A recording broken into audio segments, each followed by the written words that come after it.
November 19 news பேப்பர்ல first பேஜ்ல கூட வர நியூஸ் இல்லை. இது ஒரு 2வது 3வது பக்கத்துல ஒரு சின்னதா லாஸ்ட்ல ஒரு பாக்ஸ்ல வந்த நியூஸ். அதை படிச்சு இதெல்லாம் ஃபர்ஸ்ட் பேஜ்ல போட வேண்டிய நியூஸ் ஆச்சுடா, ஏன்டா தூக்கி அங்க போறீங்க அப்படின்ற மாதிரி தான் இருந்துச்சு. சரி, நியூஸை பார்த்ததுமே நான் இதை சொல்லாம என்னால இருக்க முடியல. இது வீடியோவா கண்டிப்பா பண்ணிடணும் அப்படின்னு தான் இருக்கேன். ஏன்னா தமிழகத்துல பிரபல மசாலா நிறுவனம் 2 இருக்கு சரிங்களா. அது என்னென்ன மசாலான்னு நான் பேர் மாற்றி சொல்றேன். ஒன்னு வந்து பவர் மசாலா, இன்னொன்று வந்து குச்சி மசாலா சரிங்களா. இந்த மசாலா பாக்கெட் இருக்கு இல்லையா, இந்த மசாலா பாக்கெட்டை வந்து மசாலா பாக்கெட்னே சொல்லக்கூடாது, உணவு பயன்படுத்தவே சொல்லக்கூடாது. இது வந்து ஒரு பூச்சிக்கொல்லி மருந்துன்னு தான் சொல்லணும். ஏன்னா அளவுக்கு அதிகமா பூச்சிக்கொல்லி மருந்து வந்து இதுல அதிகமா சேர்க்கறாங்க. ஏன்னா கெட்டு போகாம இருக்கணுமா.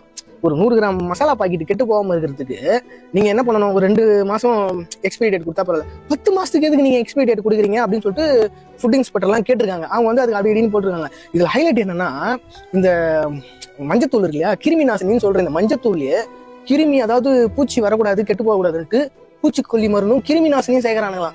டேய், நம்மளாம் வீட்டுல ஏதாவது ஒரு பெட்டு கோயில் நமக்கு அடி போடுறது, டக்குனு மஞ்சத்தூளை பாக்கெட்டை பிடிச்சி டக்குன்னு எடுத்து நம்ம போட்டுக்கிறோம். ஆனா அந்த கிருமி நாசினியே கெட்டு போகாம இருக்கிறது இவனுக்கு கிருமி நாசினி சேர்க்கிறானுங்க, பூச்சிக்கொல்லி மருந்து சேர்க்கிறானுங்கன்னா அப்போ எங்கடா போயிட்டு இருக்கு அப்படின்ற மாதிரி தான் இருக்கு. சரி, அது மட்டும் இல்லாம இந்த மசாலா பாக்கெட் அதிகமா நீங்க சாப்பிட உங்களுக்கு என்னென்னலாம் பாதிப்பு வரும் அப்படின்னு பாத்தீங்கன்னா, சிறுநீரகம், கல்லீரல் பிரச்சனை கண்டிப்பா வருமா. அது மட்டும் இல்லாம கர்ப்பிணி பெண்கள் சரிங்களா, கர்ப்பிணி பெண்கள் வந்து இந்த மசாலா பாக்கெட்லாம் தொடர்ந்து உணவுல எடுத்துக்கிட்டு இருந்தீங்கன்னா வயிற்றுல இருக்க குழந்தைக்கு புற்றுநோய் வர்றதுக்கான 100% வந்து வாய்ப்பு இருக்குது அப்படின்னு சொல்றாங்க. அது மட்டும் இல்லாம இதை வந்து குழந்தைங்க அதிகமா எடுத்துக்கிட்டீங்கன்னா நரம்பு மண்டலம் பாதிக்கக்கூடும். குழந்தைங்களை வந்து பெரியவங்க வரையும் யார் சாப்பிட்டாலும் நரம்பு மண்டலம் பாதிக்கிறதுக்கான வாய்ப்பும் அதிகமா இருக்கு அப்படின்னு சொல்றாங்க. வீட்டுல அரைச்சி செஞ்ச காலம்லாம் போய் இப்போ ரெடிமெண்டா அப்படியே டக்குன்னு வாங்கிடும். தயவு செய்து சொல்றேன், உங்க வீட்டுல அரைச்சி நீங்க எதா இருந்தாலும் நீங்களே ப்ரிப்பேர் பண்ணி சாப்பிடுங்க. இந்த கடையில வாங்கிட்டு வந்து அதை வாங்கிட்டு வந்து இதை வாங்கிட்டு வந்து சாப்பிடணும்னு நினைச்சீங்கன்னாவே உங்களுக்கு பின்னாடியே உங்களுக்கு ஹாஸ்பிட்டலுக்கான செலவையும் உங்க உடம்பையும் நீங்களே ஹாஸ்பிட்டல் அட்மிட் பண்ணுறதுக்கு முன்னாடியே நீங்க வந்து இந்த மாதிரி வாங்கி சாப்பிட்டு நீங்க ரிசர்வ் பண்ணி வைக்கிறதுக்கான அர்த்தம் அதான் சரிங்களா. இதெல்லாம் பார்க்கும்போது புக்குன்னு இருக்குடா, என்னத்த நம்ம என்னதான் சாப்பிடுறது அப்படின்ற மாதிரி இருக்கு. தயவு செய்து இந்த நியூஸ் வந்து எல்லாருக்குமே ஸ்ப்ரெட் பண்ணுங்க. ஏன்னா நிறைய பேர் நம்ம வீட்டுல இருக்கிற ஒரு வீட்டு தெருவில் இருக்கிற ஒரு பொட்டி கடையில இருந்து பெரிய மால் இருக்கிற சூப்பர் மார்க்கெட்ல இருக்கிற கடைங்க வரைக்கும் எல்லாத்துலயுமே இந்த 2 பிராண்ட் வந்து அதிகமா இருக்கு சரிங்களா. சாம்பார்ல ஆரம்பிச்சு ரசத்துல இருந்து வெஜ்ல இருந்து நான்வெஜ்ல இருந்து எல்லாத்துலயுமே இந்த 2 மசாலா அதிகமா சேர்க்கப்படுது.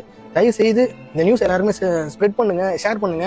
அதனாலதான் வந்து நிறைய மாற்றங்கள் உருவாகும். ஏன்னா இந்த நியூஸ் அப்படியே நியூஸ் பேப்பர்ல பாத்தீங்கன்னா கீழே கொடுத்து வச்சிருக்காங்க.